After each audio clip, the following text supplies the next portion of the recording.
Members of Cosase who departed for the field in the morning inspected a number of Kcca projects and learned that some projects are costing the nation while the perpetrators get away with it. The committee's tour began with a structure on Plot 71 Nkrumah Road that originally housed a hospital that belonged to Kcca but is now owned by a firm named Kcca Amenities Limited, but the manner in which it was purchased is still under investigation. The committee's chairperson claims that since they have detected fraud throughout the entire process, they want the owners of this property to explain how they obtained the aforementioned building from Kcca. As a committee, this has bothered us because we think that what happened was problematic. Kcca no longer now has a health center to attend to people. This is now, the entire of it is a private facility. And yet in the lease agreement, however problematic the lease agreement was, they said, number one, 2 floors will be left for a health center for Kcca. As you can see, the entire structure now is a private facility. The executive director of Kcca, on the other hand, has told the committee that all this was done before she came on board, and just like the committee, they too do not condone what was done on the building that is supposed to house a health center for Ugandans. When you come into leadership, when there are issues, you deal with them.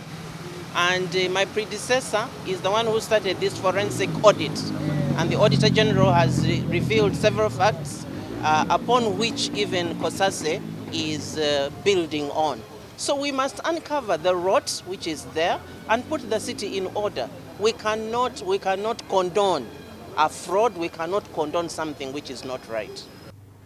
The other project that was visited is the Kisenyi market, where Kcca has put most of the street vendors, though it is still negotiating with the owner to reduce on the $100 million, which is about 380 billion shillings, which the owner wants. According to Joel Senyonyi, they want Kcca and government to follow the right procedure to acquire the land because they cannot accept the exorbitant 380 billion shillings for that small land.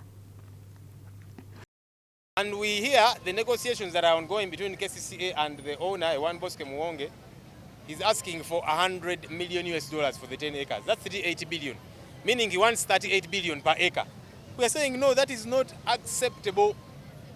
That's too much. Perhaps he's raising the value because he realizes that as leaders we are involved, we want to make sure the vendors are settled, and so he thinks government will release any amount of money. Our hope is that Kcca is not involved in that shenanigan we are investigating. So negotiations have been ongoing. I've showed you this letter that was written by the finance minister to the ED of Kcca, and meaning negotiations are still ongoing.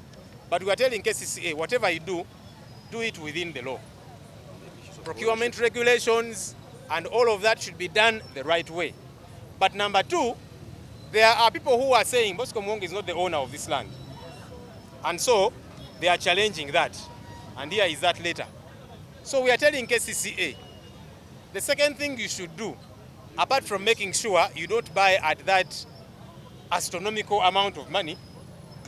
Dorothy Kcca has, however, stressed out the need for trading spaces for most vendors in Kampala and assured members of the committee that they will keep engaging the owner until they get the best price for the above land.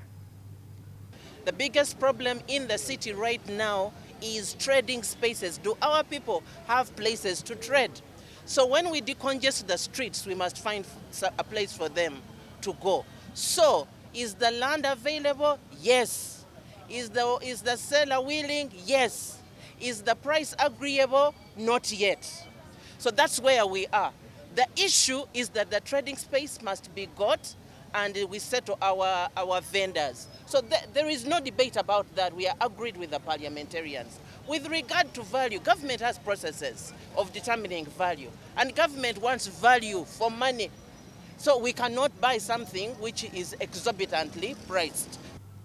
Cosase completed its investigations into Kcca as far as accountability issues are concerned, and their report is expected to be read in Parliament very soon. Samlanifa, Smart 24 TV, Business Today.